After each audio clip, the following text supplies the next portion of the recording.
मैं अनिल कुमार सोनी। स्वागत है आपका अपने YouTube channel pain point classes में। अपन ने इकोनॉमिक्स में जो अपना टॉपिक पहला पढ़ा था उसमें पढ़ा था अपन ने इंडिफरेंस कर्व के बारे में, तटस्थता वक्र के बारे में। आज जो अपना टॉपिक है वो है बजट रेखा। बजट रेखा के बारे में अपन पढ़ेंगे। इंग्लिश में बोलते हैं इसे बजट लाइन। देखो बजट रेखा पढ़ने की नीड क्यों है, इंडिफरेंस कर्व में काम क्यों नहीं चला। देखो इंडिफरेंस कर्व जो है वो अपन को इतना बताता है कि एक कंज्यूमर को सेटिस्फेक्शन जो है वो दो वस्तुओं से, दो कमोडिटी से सेम मिलती है, लेकिन इंडिफरेंस कर्व ये नहीं बताता है कि कितनी कमोडिटी वो परचेज कर पाएगा और कितनी उसे कंजप्शन करनी चाहिए। ये चीज अपन को कौन बताएगा? ये बजट लाइन बताएगी, बजट रेखा बताएगी। एक तरह से ये कंज्यूमर के लिए लक्ष्मण रेखा का काम करेगी। लक्ष्मण रेखा का आप सब लोग जानते हैं लक्ष्मण रेखा का मीनिंग क्या है। मतलब उस रेखा को, उस लाइन को वो कंज्यूमर क्रॉस नहीं कर पाएगा। ठीक है, इसके अपन विस्तार से चर्चा करेंगे। बजट रेखा की जो डेफिनेशन है वो सेम डेफिनेशन अपन इंडिफरेंस कर्व वाली है वहां से ले सकते हैं। इंडिफरेंस कर्व में अपन ने क्या पढ़ा था कि दो कमोडिटी का जो है कंजप्शन में सेटिस्फेक्शन लेवल सेम रहता है, लेकिन यहां पर अपन को क्या करना है, बजट लाइन में सेटिस्फेक्शन लेवल सेम ना करके उसका जो एक्सपेंसेस लेवल है, होने वाला जो व्यय है वो क्या रहेगा, सेम रहेगा। बाकी डेफिनेशन सेम है। मैंने पहले वीडियो में बोला था डेफिनेशन के चक्कर में अपन को नहीं पढ़ना है। मैं सारी जो चीज है, सारी जो डिटेल है वो आपको डायग्राम और इंडेक्स से समझाऊंगा, तो आप लोगों को आराम से डायग्राम और इंडेक्स पे फोकस करना है। डेफिनेशन क्या है और इंडेक्स में किस तरह से उसको शो करना है वो चीज अपन यहां से देखते हैं। देखो सबसे पहले बजट रेखा का डायग्राम बनाने से पहले अपन को एक ये इंडेक्स तैयार करनी पड़ेगी। ये जो इंडेक्स है वो अपनी दो कमोडिटी को शो करेगी। कमोडिटी ए ले लेते हैं और कमोडिटी बी ले लेते हैं। ठीक है, और यहां पे जो इसका कॉम्बिनेशन है वो ले लेते हैं, होने वाला जो संयोग है वो ले लेते हैं। ठीक है, अब संयोग में अपन कर लेते हैं ए, बी, सी, डी और ई। अब देखो इसमें क्या है कि दो कमोडिटी की बात की जाएगी, तो दो कमोडिटी में दोनों कमोडिटी के अपन को प्राइस पता होनी चाहिए और कंज्यूमर के पास में इनकम जो है वो पता होनी चाहिए, क्योंकि बजट लाइन जो है वो बजट लाइन कंज्यूमर की इनकम और ये जो दोनों कमोडिटी है उन दोनों कमोडिटी की प्राइस के आधार पर तैयार की जाती है। मेरी बात अच्छे से समझना, ये जो बजट लाइन है ये किसके आधार पर तैयार की जाएगी? एक तो कंज्यूमर की इनकम के आधार पर और दूसरी दोनों कमोडिटी की प्राइस के आधार पर। तो मैं इनकम को मान लेता हूं कि एक कंज्यूमर जो है उसकी इनकम यहां पे कितनी है, 4 रुपए मैंने मानी है। ठीक है, एग्जाम्पल है यार, और इजीली समझ में आए वो एग्जाम्पल ले लेना चाहिए। 4 लाख मानेंगे, 5 लाख, कोई मतलब वाली बात नहीं है, टॉपिक समझ में आना चाहिए। तो 4 रुपए अपन ने इनकम मानी है।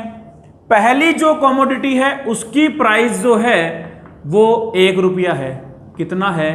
1 रुपीज जो है वो पहली कमोडिटी की प्राइस है। तो दूसरी की जो प्राइस अपन रखेंगे 0.50 पैसे रख देंगे। ठीक है, 0.50 पैसे अपन दूसरी जो कमोडिटी है उसकी प्राइस रख दी और पहली कमोडिटी की प्राइस अपन ने कितनी रखी है? 1 रुपया रखी है और कंज्यूमर की इनकम कितनी है? 4 रुपए।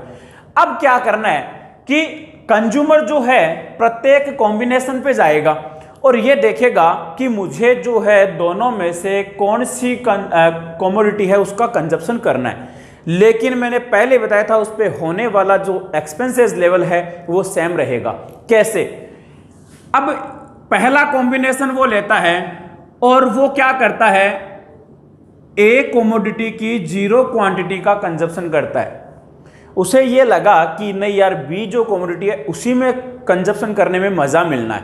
ठीक है, अब एक बात बताओ यार, 4 रुपए है, एक कमोडिटी को कुछ भी परचेज नहीं कर रहा है, तो 4 रुपए में वो बी की कितनी परचेज कर लेगा? 8 यूनिट परचेज करेगा कि नहीं करेगा? रे करेगा ना, क्योंकि एक यूनिट की जो प्राइस है वो 0.50 पैसे है, तो 1 रुपए में 2 आ गई, तो 4 रुपए में कितनी आ जाएगी? 8 आ जाएगी। समझदार हो ना यार इतने तो। अब उसे लगा कि नहीं यार बी कमोडिटी है उसकी 8 क्वांटिटी अपन खाएंगे तो मजा नहीं आएगा, उसको क्या करना पड़ेगा, थोड़ा रिड्यूस करेगा और वो एक वस्तु जो है, एक कमोडिटी है, उसका कंजप्शन बढ़ाएगा। तो ए को बढ़ाने के लिए आपको पता है बी की कुछ क्वांटिटी का क्या करना पड़ेगा, त्याग करना पड़ेगा, सेक्रीफाइस करना पड़ेगा। तो इसको एक को बढ़ाने के लिए अब आपको पता है 1 रुपया इस पे खर्च हो गया, पीछे कितने रुपए बचे, 3 रुपए रिमेन बचे उसना।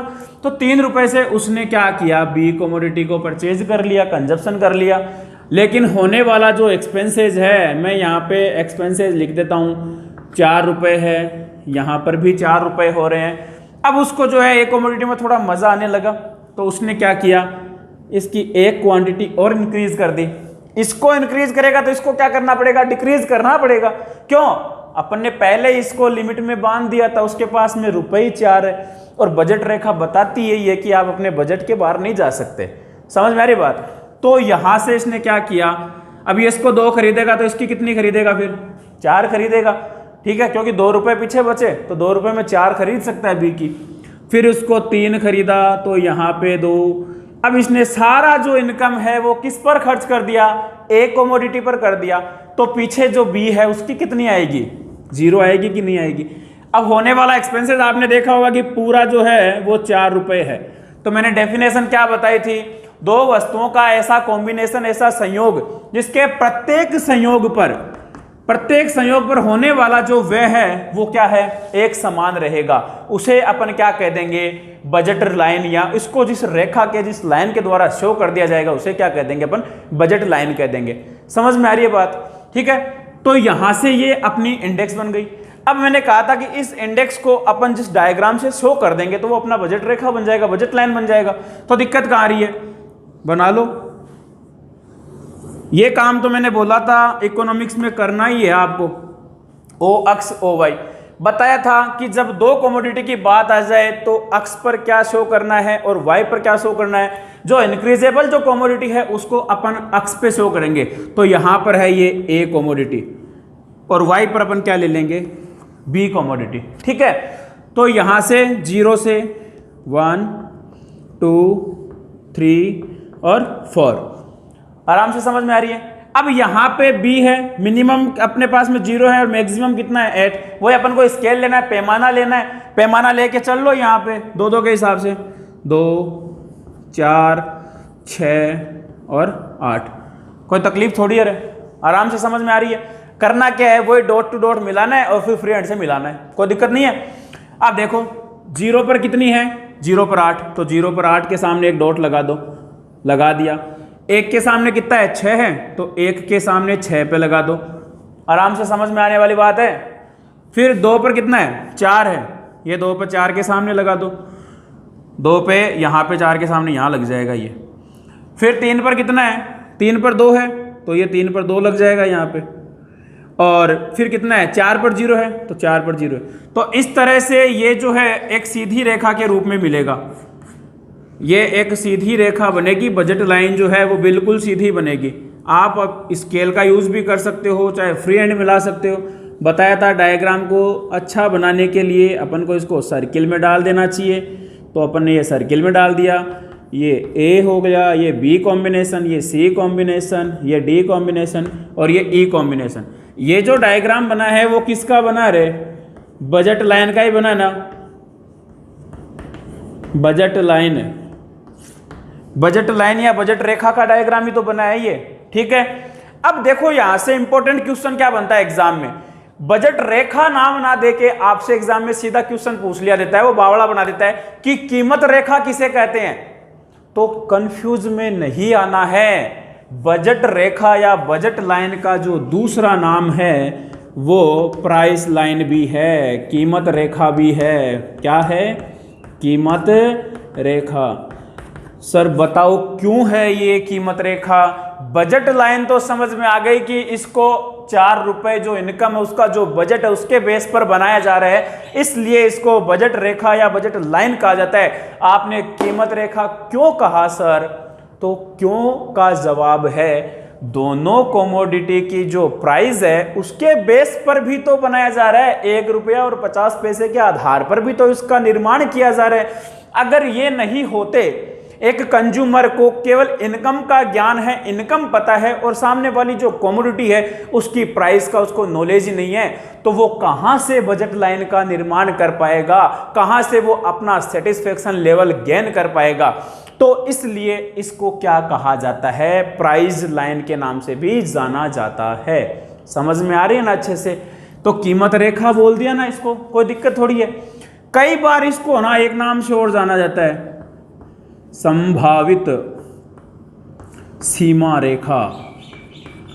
संभावित सीमा रेखा के नाम से भी कई बार इसको जाना जाता है, तो थोड़ा सा अपन को याद रखना है, ठीक है।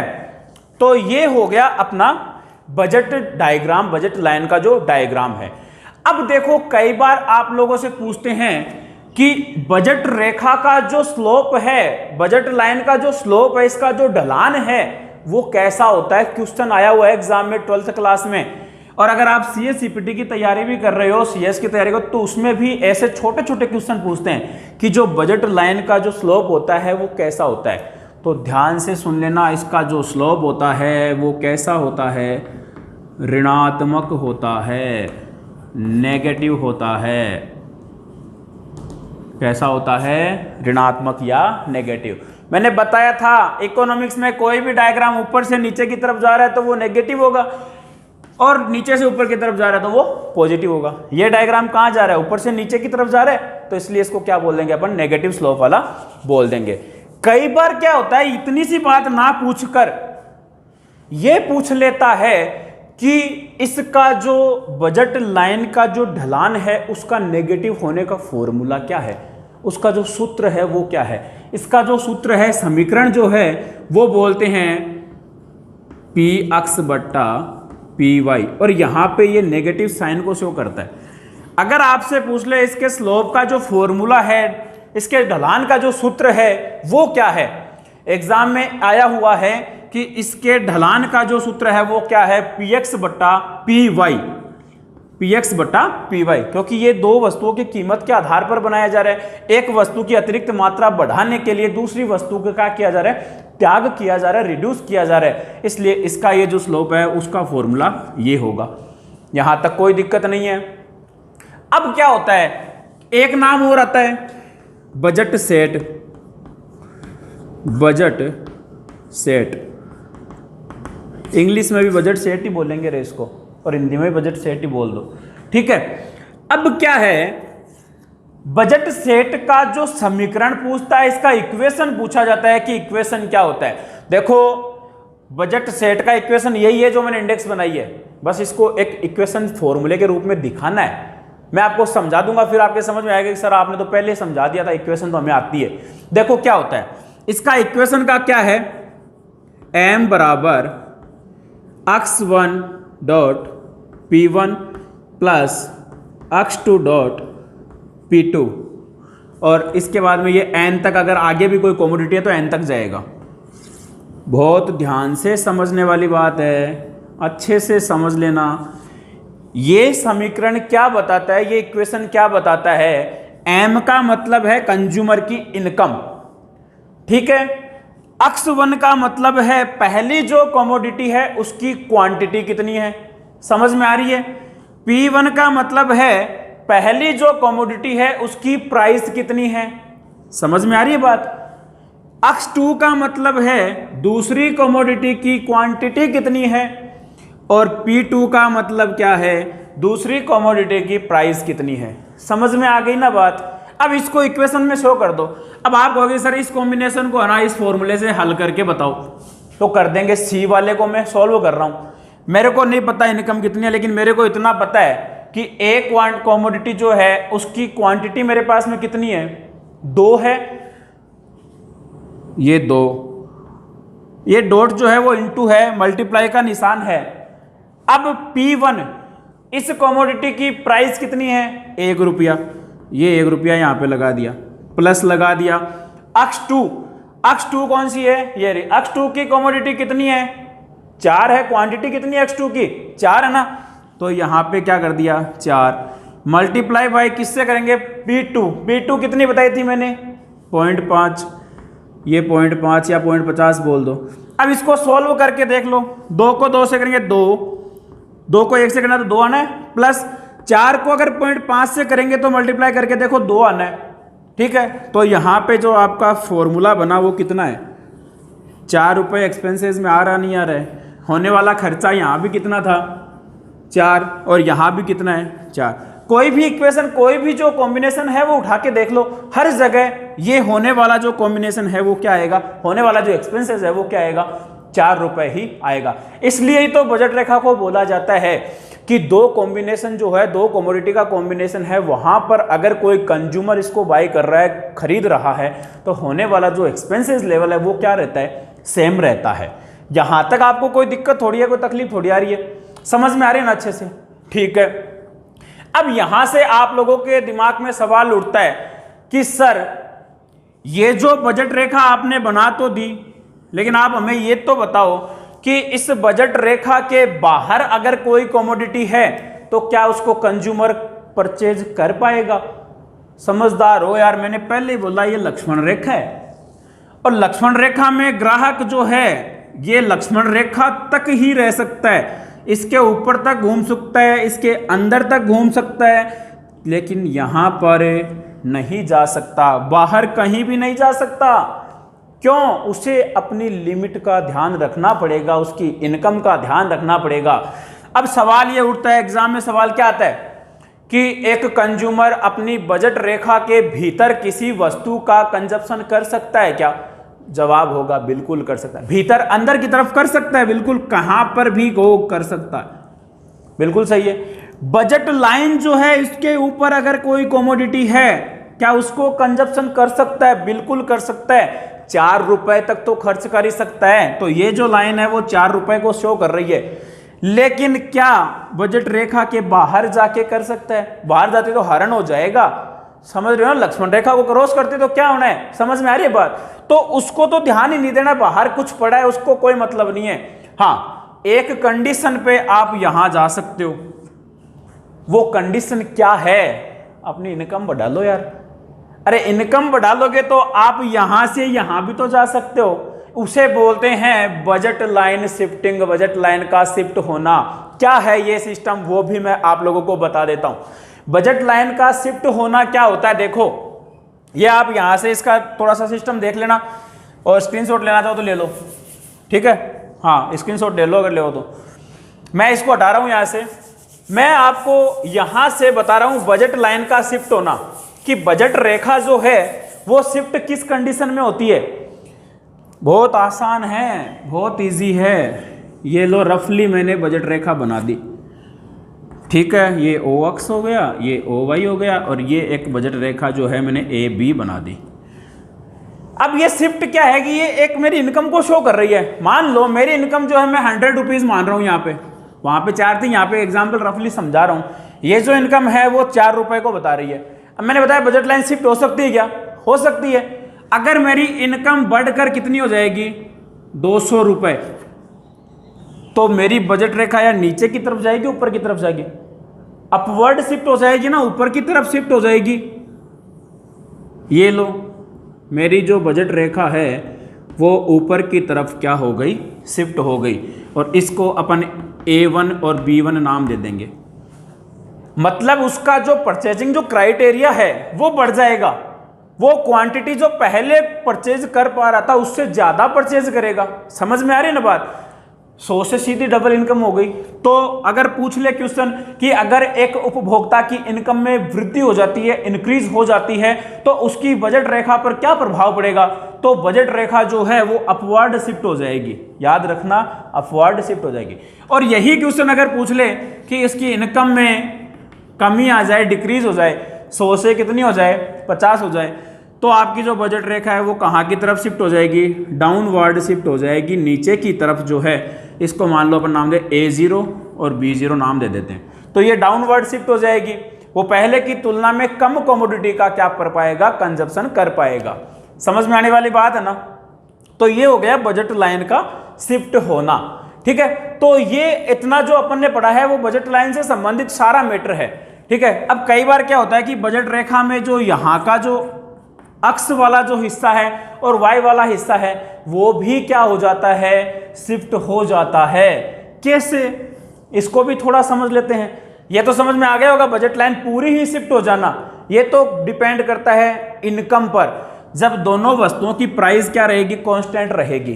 ठीक है, अब क्या होता है कि आपका केवल और केवल प्राइस के बेस पर चेंज होना, मतलब कंज्यूमर की जो इनकम है, ये देखो एग्जाम्पल से समझो, ओ अक्स ओ वाई, ये जो है कंज्यूमर की इनकम को शो कर रहा है, और यहां पे आपको पता है प्राइस का लेवल सारा सिस्टम सेट होया हुआ है, यहां से कितनी क्वांटिटी वो परचेज कर पाता है। अब कंडीशन क्या है, इनकम क्या रहे, कांस्टेंट रहे, स्थिर रहे, और अक्स वस्तु यहां पे ये है, तो वाई वस्तु की प्राइस, वाई की जो प्राइस है वो भी क्या रहे, स्थिर रहे। इसका मतलब चेंज किस में होगा, अक्स वाली प्राइस में चेंज करेगा। अब देखो अक्स वाली प्राइस में चेंज हो रहा है खाली, ये दोनों चीजें क्या है, कांस्टेंट है। अब अक्स की प्राइस में चेंज करने से बजट रेखा पर क्या इफेक्ट पड़ रहा है वो बता रहा हूं यार। सीधी सी बात है, अगर इस वस्तु की प्राइस कम हो जाए,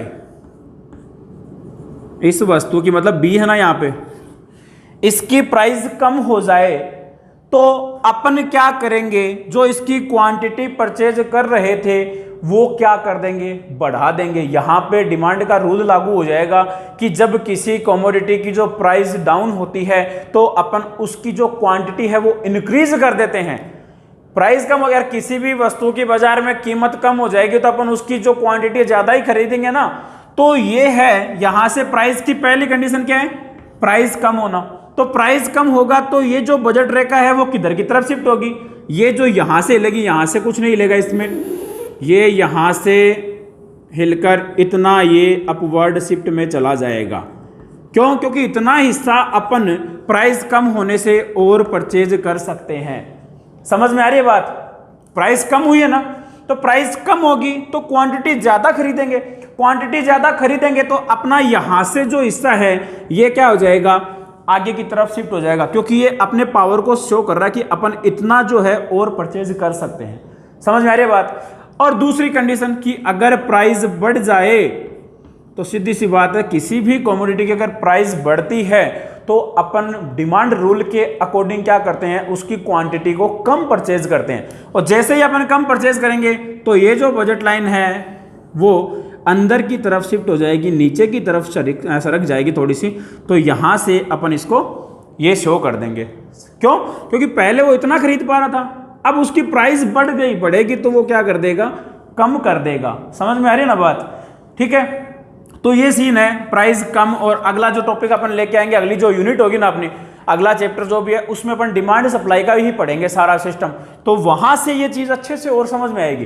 ठीक है, तो अगर आपसे पूछ लिया जाए, क्वेश्चन पूछ लिया जाए कि अगर उपभोक्ता की इनकम, कंज्यूमर की इनकम और वाई वस्तु की जो प्राइस है दोनों कांस्टेंट रहे और केवल एक्स वस्तु की प्राइस में कमी कर दी जाए, ध्यान से सुनना, दोनों कांस्टेंट है और इस एक्स वस्तु की प्राइस में कमी कर दी जाए तो बजट रेखा पर क्या प्रभाव पड़ेगा, तो बजट लाइन क्या हो जाएगी, ऊपर की तरफ खिसक जाएगी।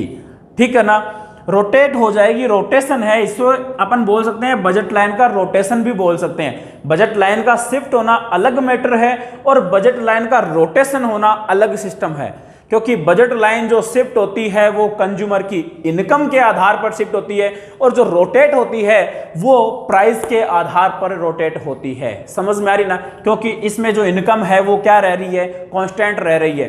ठीक है, एक एक चीज देखो क्लियर होना जरूरी है। तो यहां से ये सारा जो सिस्टम है मैंने आप लोगों को बजट लाइन से संबंधित बता दिया है। उम्मीद करता हूं कि आप लोगों को बजट लाइन में कोई भी प्रकार की समस्या नहीं है। अगर आप लोगों को वीडियो अच्छा लगे तो वीडियो को लाइक करें, शेयर करें और सब्सक्राइब करना बिल्कुल ना भूलें। ठीक है, मिलते हैं नेक्स्ट वीडियो में। जय हिंद, जय भारत दोस्तों।